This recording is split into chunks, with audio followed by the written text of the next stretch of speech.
everyone, and welcome to another episode of Metal Mastermind. I'm your host, Ken Candelas, and I'm joined today by two friends who are on a quest to actually do something really amazing, and that's to bring about our Native American heritage here in America and make that actually more in the forefront in a historical context. I really love this project. It's called I Feel Blue. We have Dan Grigsby and Valerie Barnes with us today. How are you guys doing? Fine. Right. I have my coffee. I'm happy. We got coffee, we got car alarms, we got airplanes, we got everything that's going on today. We got technical issues. It happens all over on the Metal Mastermind podcast. So let's start in the beginning with Dan. You started this endeavor. Can you just run it back from the beginning? Why did this project come into being? And where was your mind at when you started, and where are you at now with it? I mean, it started innocent enough. I was getting a master's degree, and I had to come up with a thesis. And I was struggling with what topic. And my advisor at the time was a musician. And so she was sort of directing me in a musical direction, you know, because of my background as a recording engineer and music producer and stuff like that. And long story short, it all came up to my growing up. I have some Native American heritage, and I was always interested in finding what popular musicians had Native blood.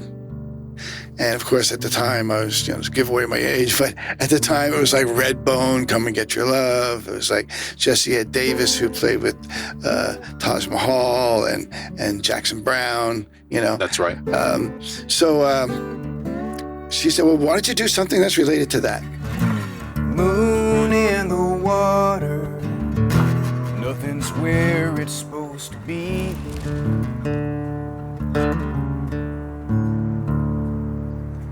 Fly in my whiskey, light dims hopelessly.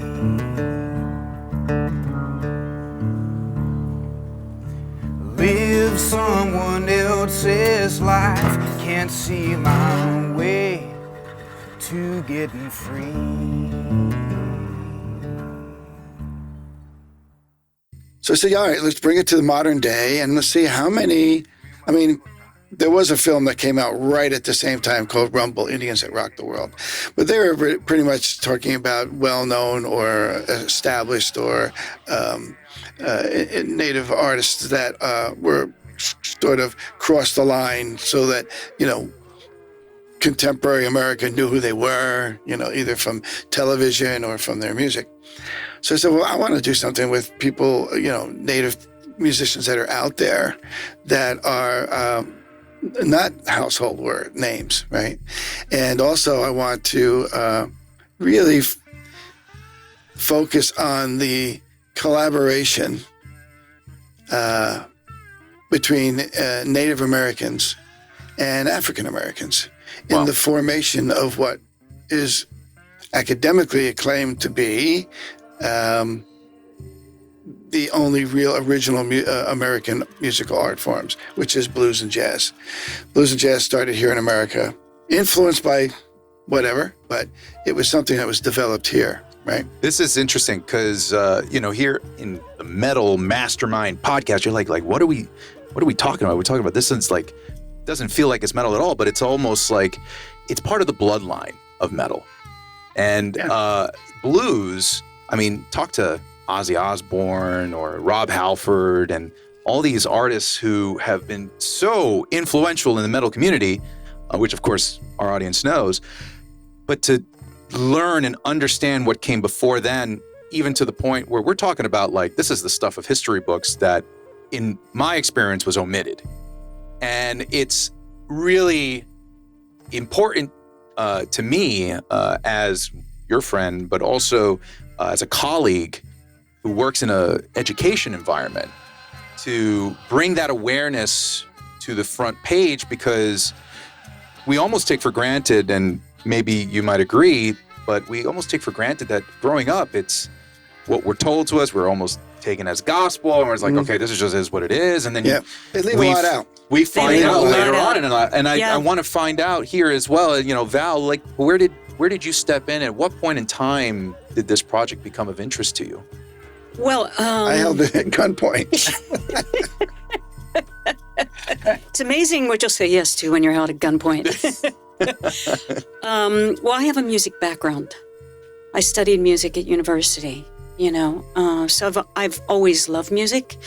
Of course, you know, I love video and film, and I do that. And I kind of came in right at the beginning when he was doing his thesis paper, because what he wanted to do was also add a video element to it. And so because we live in the same building and we knew each other, you know, I ran into him on the bus, actually. And good old Really? 14A, yeah. That's amazing. Yeah, I ran into him on the bus. That's the cool bus. The cool bus. The Yeah. 14A is Right the on cool the bus. corner. And Not the cheese bus. And so he started talking with me about it, and he told me what he was doing, and he said that he wanted to talk to a few Native American musicians. Would I be interested in filming it? And I'm like, yes, you know. Amazing. So I took a taxi up to his apartment, because he's like 2 floors above me. And that's where it began. And then what happened is, you know, after he presented his thesis, I think one of your friends or one of the professors said, you know, you should think about expanding this. Yeah, they liked what I'd written, and they liked that I included a video element. And I think, you know, picture speaks louder than words, right? Yeah. So seeing the video part of it, I think it was a really big impact. I think you're right. And I think it was a good move, because a lot of what has become media is all video.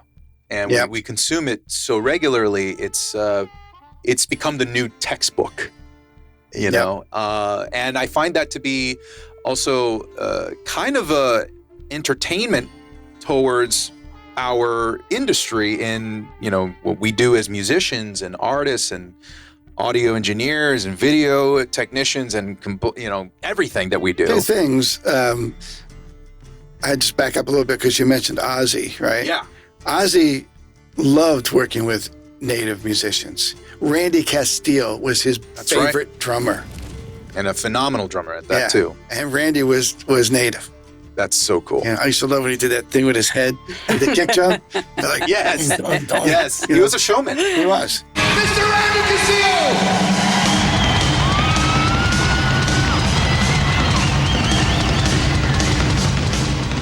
And to be with Ozzy, it really required you to have a performance. Yeah, I mean, Ozzy would walk off stage and let him take a solo for like 20 minutes and come back. And the other thing is we were talking about our industry and talking about audio and video and stuff like that. They really need to be together. Yeah. Because I always go back to the example of the original Dracula with Bela Lugosi. There was no music in it. When it was released in America, there was no music in it. A moment ago, I stumbled upon a most amazing phenomenon. I am Dracula.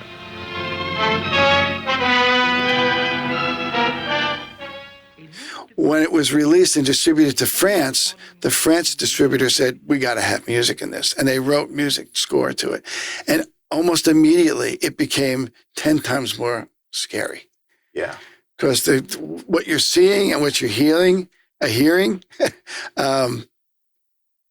really is what makes it work. So, you know, in this story, this narrative of I Feel Blue, you bring about music and the narrative, the actual dialogue between the artists and what they've created and how they've preserved tradition.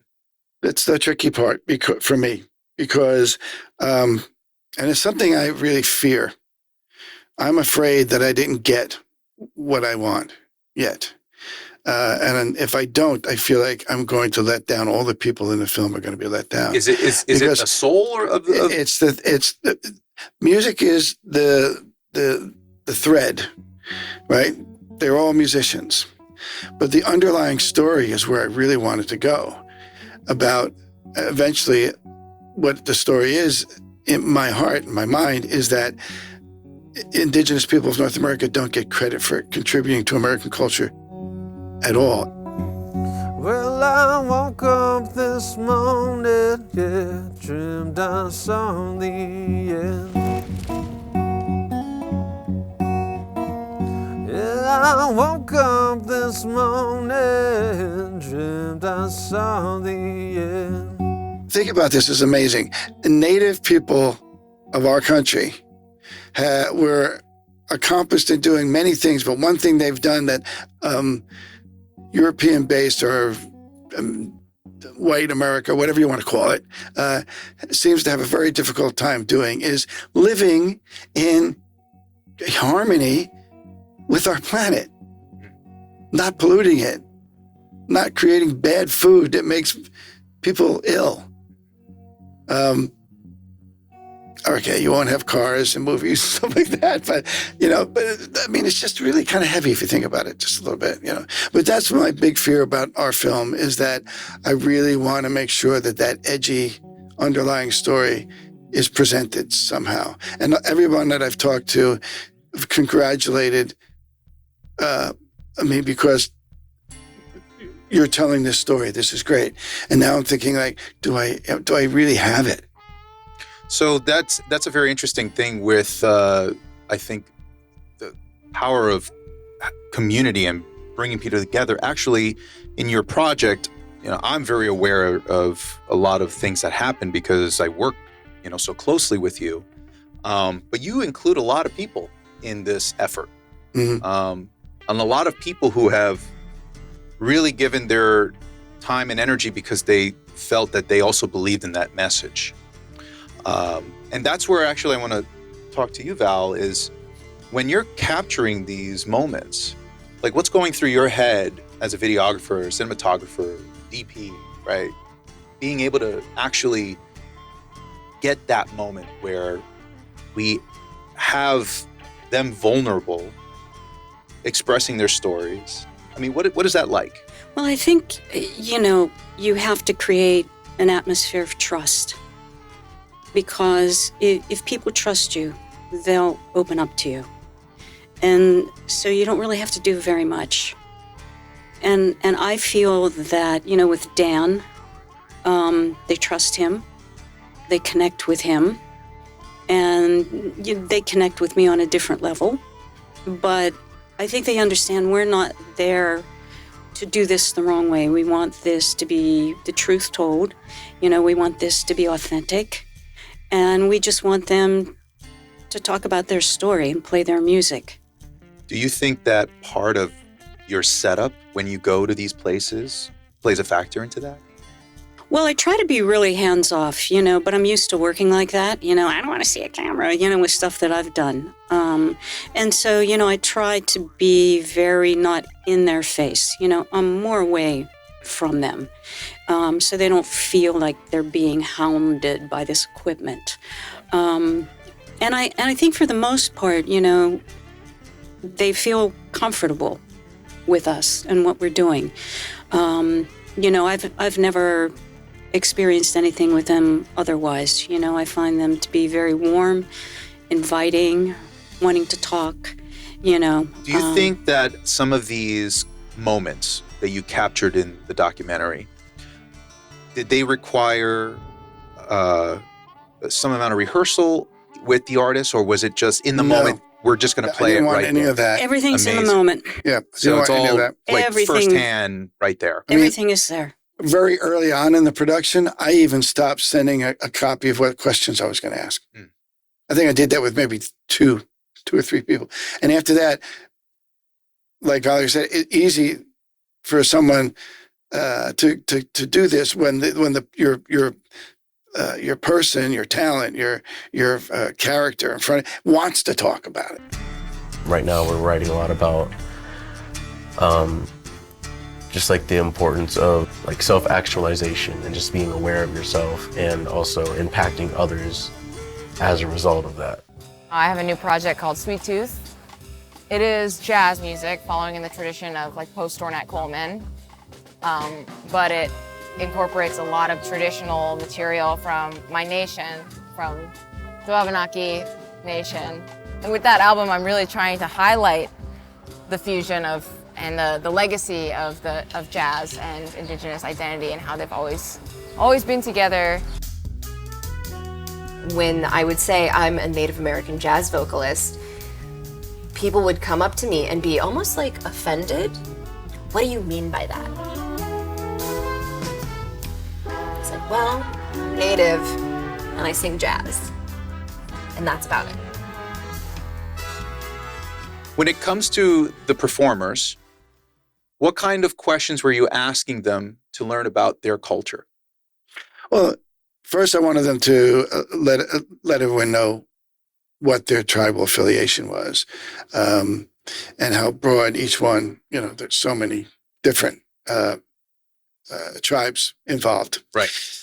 But where I was going with my questioning was one, so they felt comfortable enough about talking about their background. When did they start playing what we consider American music, right?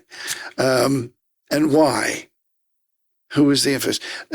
One of our performers, Levi, for him it was really important because his style was influenced by Stevie Ray Vaughan. Oh, Stevie Ray Vaughan's awesome. And it's so funny because when you look at him, he kind of reminds me a little bit of like a Native American Stevie Ray Vaughan. And I think there was a write-up at one point too where they said the new Stevie Ray Vaughan, referring to him, But yeah, why did you pick up the guitar? Because everybody makes the association in American music. Oh, there's a drum and there's a flute and a shaker, right? It's just like when people think of Native Americans in the general sense, they think of that Hollywood Indian. And of course, that's nowhere near the truth. Yeah, it sounds to me more of like just by getting to know the person, it's a natural outcome. Yeah. They explain where they come from. It screams, we are still here. Right. And that's an important message that, even with like Standing Rock and a lot of different protests that have happened around the country for reservations, it's important to understand that this is an entire culture that's been here for so long, way longer than the United States of America. But we garner it as American music, but not as American, United States American, but, Native, total North and South.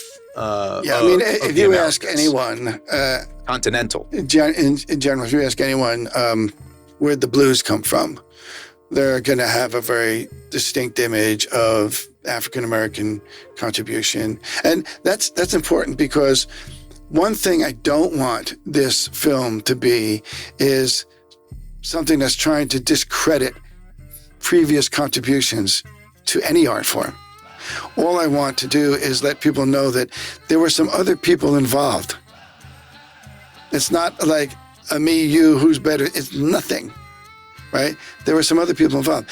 And our story is based with music as the thread, the catalyst. But you can find this in, tattooing art, culinary arts.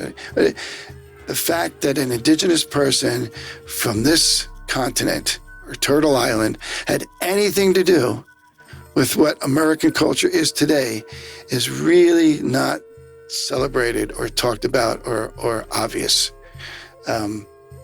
And it is not the case. They've been here, they've been involved, they've influenced, they've taught. Right. And, you've garnered actually a lot of interest. I know you have an upcoming event that's happening in Jersey, right? And that's going to be something that you're going to unveil to the public about this entire endeavor. I saw your screening. I was there to help assist you in that screening at one point. Yeah, and it was sound. It was a really, really fun time. But this is a different event. This is something now a lot bigger, a lot more grander, and you're bringing in artists that are from the documentary, right? Yeah, I mean, it has nothing to do with our film, really, but I'm trying to make it for interest, you know. The one thing that I want to say, too, about the film is we're bringing in artists from different generations. Oh, yes. You know, and that's really important. Yes. You know, to see the continuing line. Yeah, it's a whole tradition. Yeah, young and old. Yeah, We're hitting young, middle, older. Yeah, and I've seen some of these genre blends that are just ecstatic. I mean, I heard a Native American blend with hip hop. I hear it with metal, of course, here on the Metal Mastermind Podcast. That's what we love. The Osceola Brothers, I think, is one. Oh, yeah. Right? So you guys go check them out. There was a really, really, really cool amount of diversity in the genres. But I think that does happen because of this generational change. I said, come on, baby, don't you wanna go? I said, come on, baby, don't you wanna go? Back to the same old place, straight home, Chicago. Well, it's also purposely done. It's what we looked for. It's what we wanted to display or to show. We didn't want it just to be one type of music. I mean, to sort of support our idea of, you know, Native influence everywhere. Yeah. Let's have show the Native influence in different genres. You know, in folk, we have rock, we have pop, we have jazz. We have blues, you know. Right. So, you know, hip hop. And I think it's also interesting, too, because with the younger generation, you know, it comes with a conversation of what do you know about your own history, you know, about your lineage? Has it ever been talked about in your families, you know, things like that. So, I mean, it's educational as well, you know, for everybody 100%. That's watching it, you know, not only from the music, but it goes deeper. It's got a lot of layers to it. Yeah, well, this is a project that is backed by the New York Foundation of the Arts. Yeah, Foundation of the Arts, Yeah. New York Foundation, NYFA, right? Yeah, And Lower Manhattan Cultural Council. Exactly. And even New Orleans, right? Yeah, and the New Orleans Jazz Museum. Yeah. So there's a lot of historical aspects to this that is also completely being represented by genuine places that like to preserve this kind of stuff. And I think that is important to mention because in a documentary like this that is trying to go big on asking these important, deep questions amongst an entire culture of people, you want to do it justice.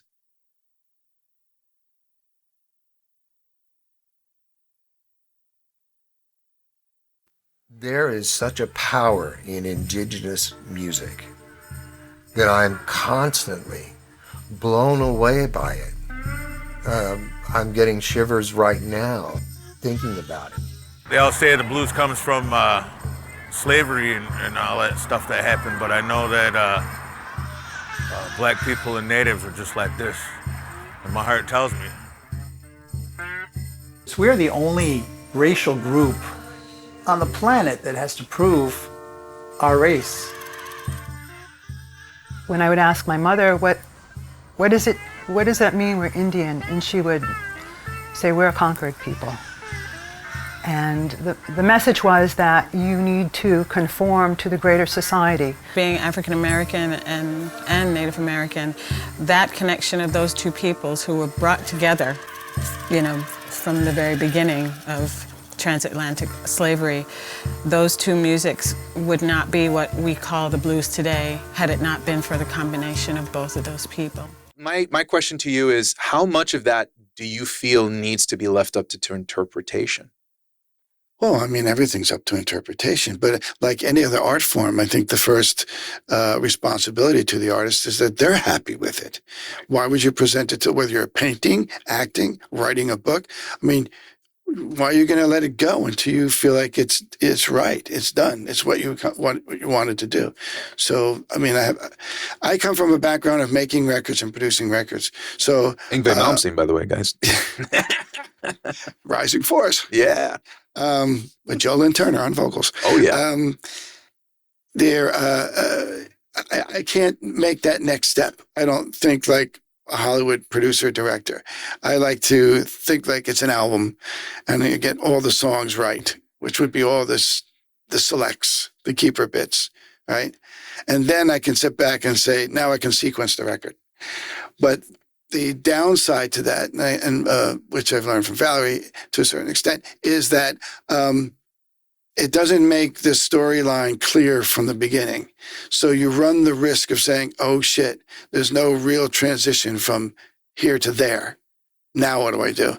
But I can't help it.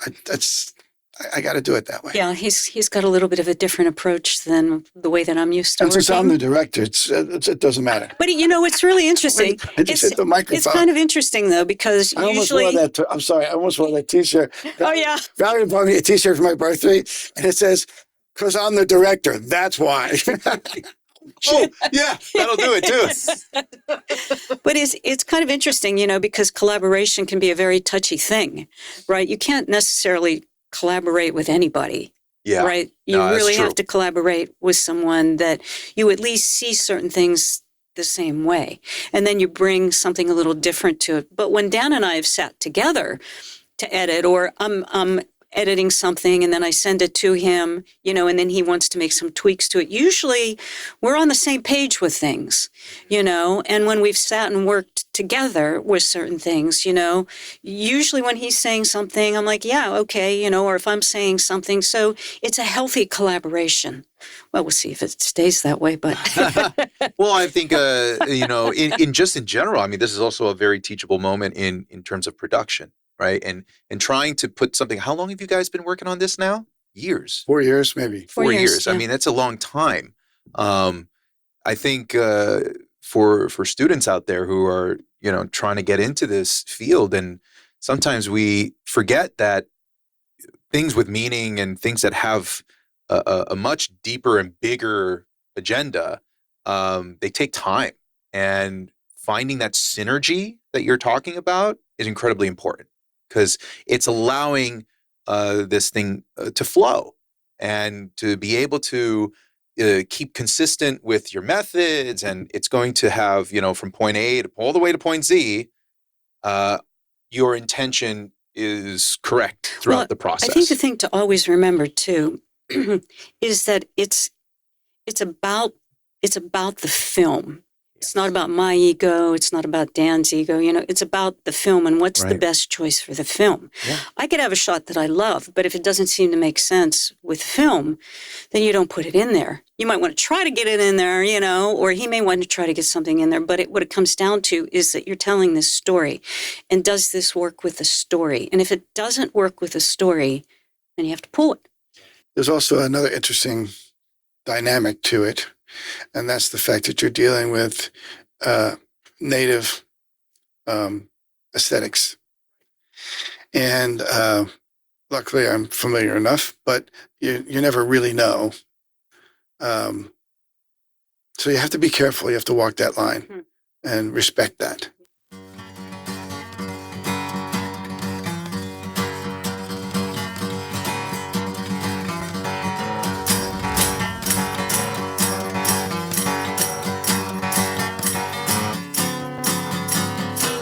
I'm a man who knows the blues. Day or night I'm playing the blues. Love the music, deep down soul. I'm walking and talking, playing the blues. I'm a blues loving man. From my song into your hands. Music makes you wanna dance. I'm a blues loving man.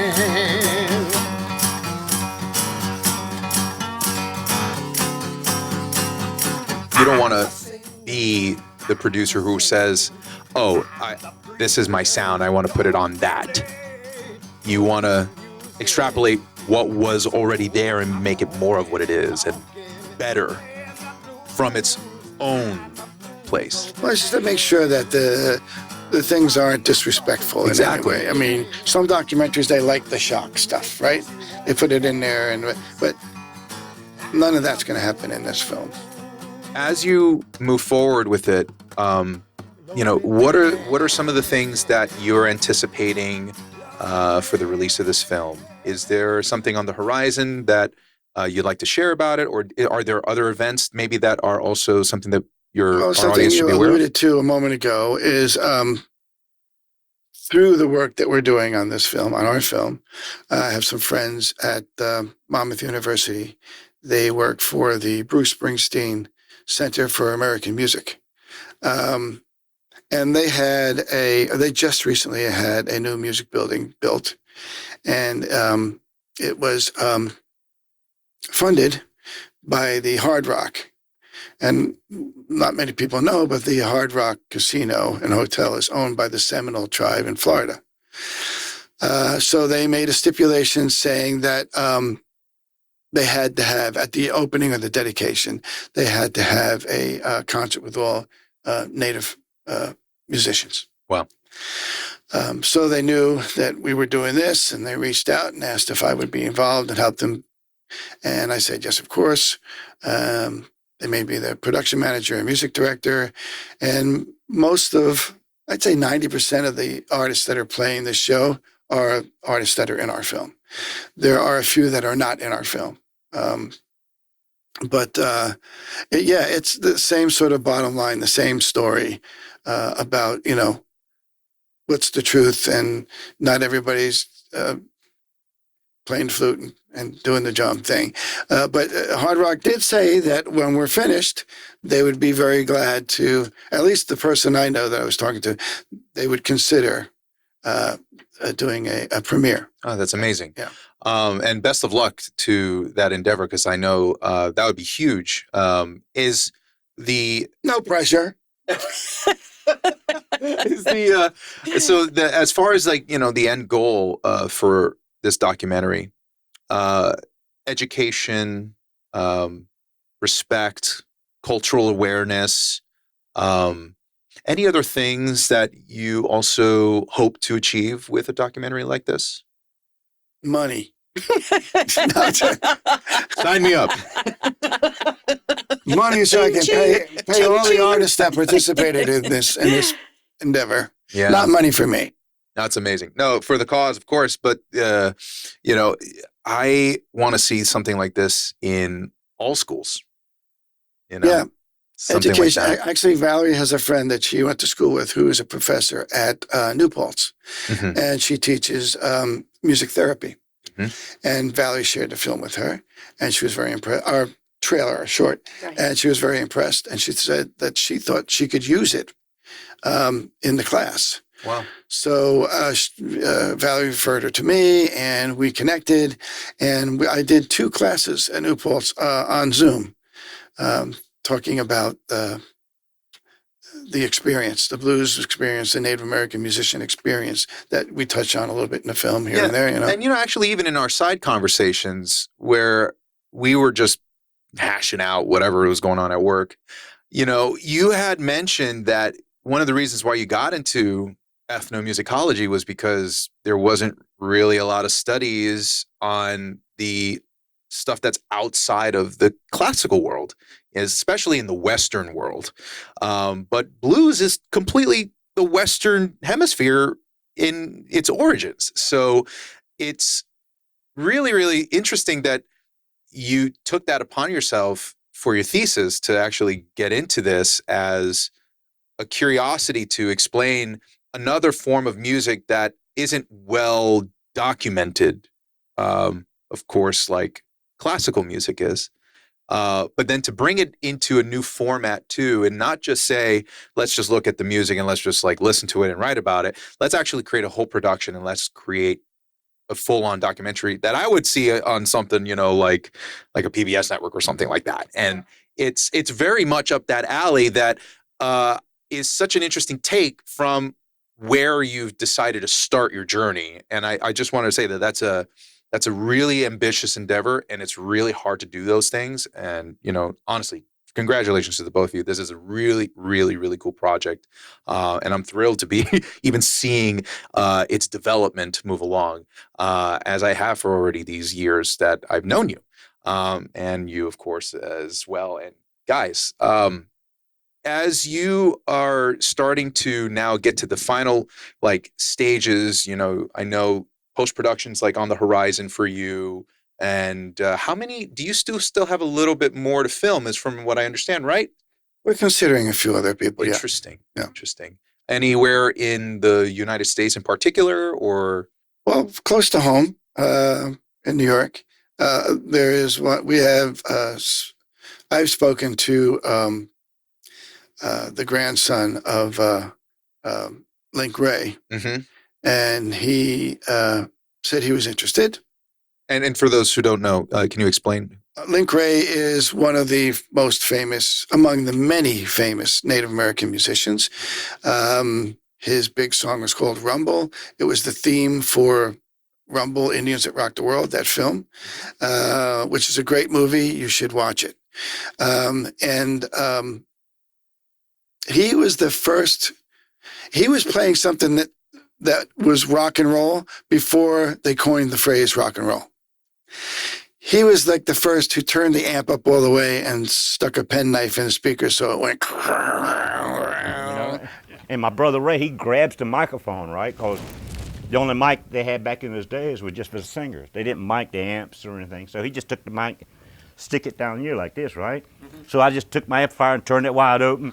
And I had an old Premier amplifier, right? So I just turned the tremolo on. And I was playing. You couldn't even hear Shorty. And Doug was playing so loud because he was playing with the butt ends of his stick. So all I could really hear was just me and Doug. I was doing. Yeah, right. Yeah, and the kids, they just went ape, and was screaming over me. And Doug got so, because we've been there all night long, and the kids didn't pay a bit of attention to us all night long. And so when I started doing this song, they started screaming over me, because I'm now there's something happening, right? So Doug, he got so carried away, he just jumped off the drums. I said, Doug, let's finish the song anyhow. So he gets back on the drums, and we had to play about 4 times for the kids. They kept hollering and screaming, banging on the stage, play that weird song, play that weird song. And he shares another very interesting first. He was the first to release an instrumental song that was banned by American radio. Wow. There weren't any words in it. It was just an instrumental, and it was banned by American radio because they thought if the youth of America listened to that song, they would riot or something. And then metal came along. Yeah. So there we go. And that showed them right there. 1, 2, 3, 4.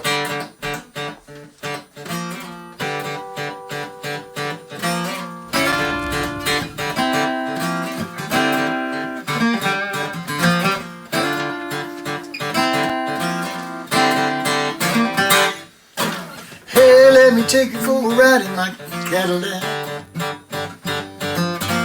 Let me take you for a ride in my white Cadillac. I wanna drive to the ocean, lay out on the beach. Wear your string bikini, baby, neon dream. We're gonna party all night, get started in my white Cadillac.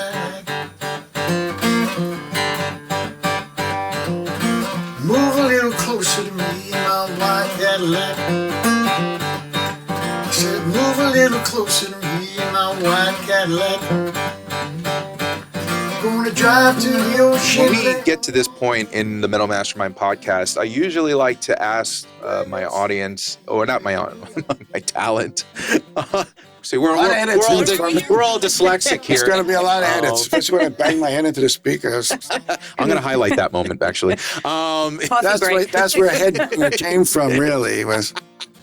But no, is there like a philosophy of life that you live by, or something that you want to share with people who are engaged with the show?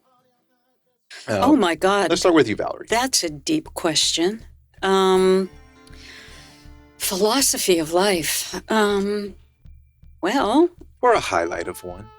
What if I said I was an optimistic realist? Well, that's a perspective. Yeah, care to explain? Well, I'm more of a a hopeful person. I mean, with all of the tragedies that go on, but I'm also very realistic about things as well. But and for me, going out and telling everybody stories or hearing all of these stories for me is really enriching. So, I've been doing this for a long time, not the documentary specifically, but just in experiences that I've had with filmmaking, and I've filmed a lot of different people on a lot of different levels with a lot of different backgrounds. I find it very enriching for me and culturally enriching for me, which is another reason that I found what Dan was doing, something that I wanted to step into, because like we were talking earlier, about our education, didn't learn a lot, when it came to the Native American experience. And so listening to all of these stories that they're telling, for me, is really inspiring, and very impactful. And I really want to be able to just show this to the world once we're finished with it, because it's an important story to tell and people need to know. There are a lot of talented Native American musicians out there. I mean, they kick, and I don't think they should be hidden. I certainly felt, from what I've seen, I've certainly felt that hope that you have expressed in your philosophy, but I think it bleeds through your cinematography. So, from what I've witnessed, it's been, of course, a cry for wanting to do more for its people, but also not doing away with how the world is and trying to make something better out of it. Life gives you lemons, you get lemonade, right? You make lemonade out of it. Kind of vibe, which is something I think is very true to what you're saying here. And Dan, do you have any sort of thoughts about, I just think you need to support the arts as much as you can. I think art is what makes us human. Art is what makes us people. Artists are often the ones that do the healing. I remember the blackout on my way home, walking from University Place over to St. Mark's. Every corner had musicians entertaining the confused and scared crowds on the street. I saw a string quartet. I saw two blues guys. I saw acoustic jazz.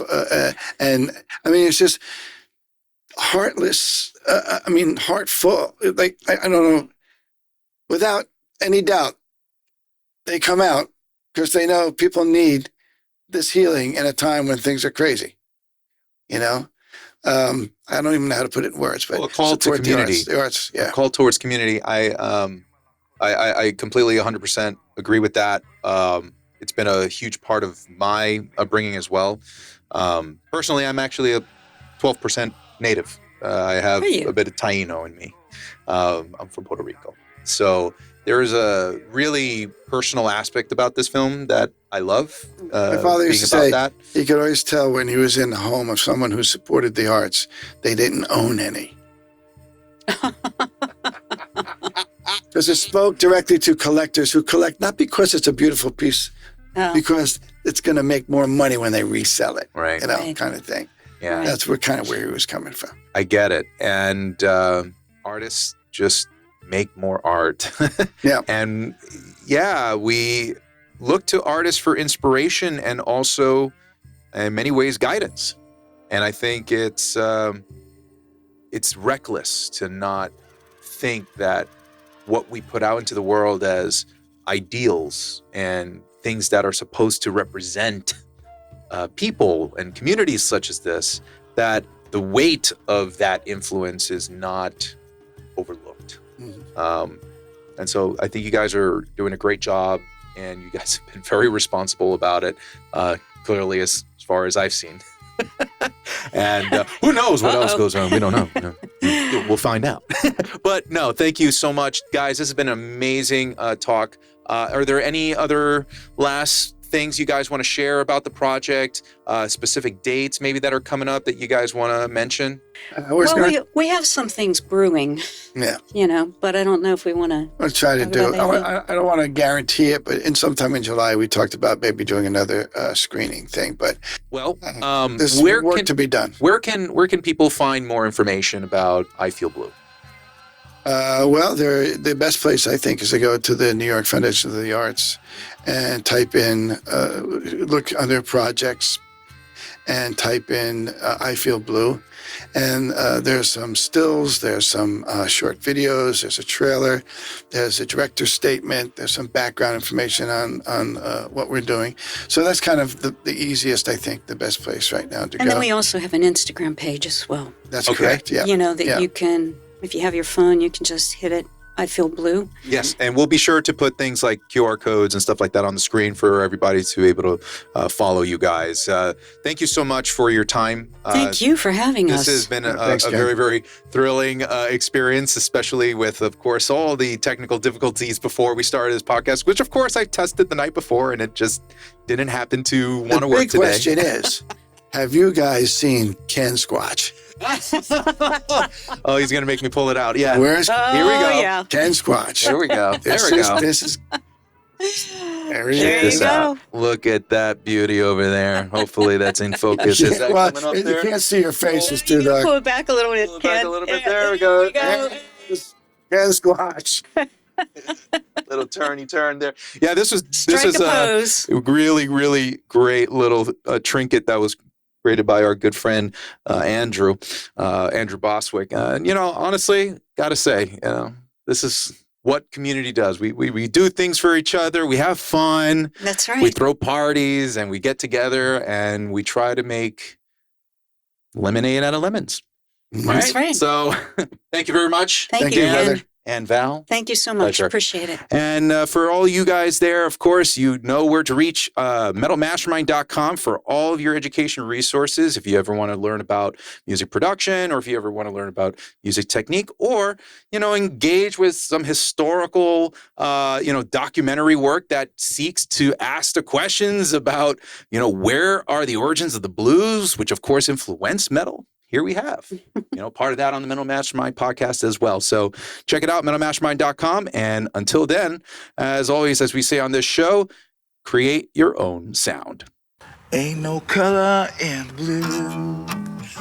You'll probably hear it from a lot of the players that you encounter in your travels.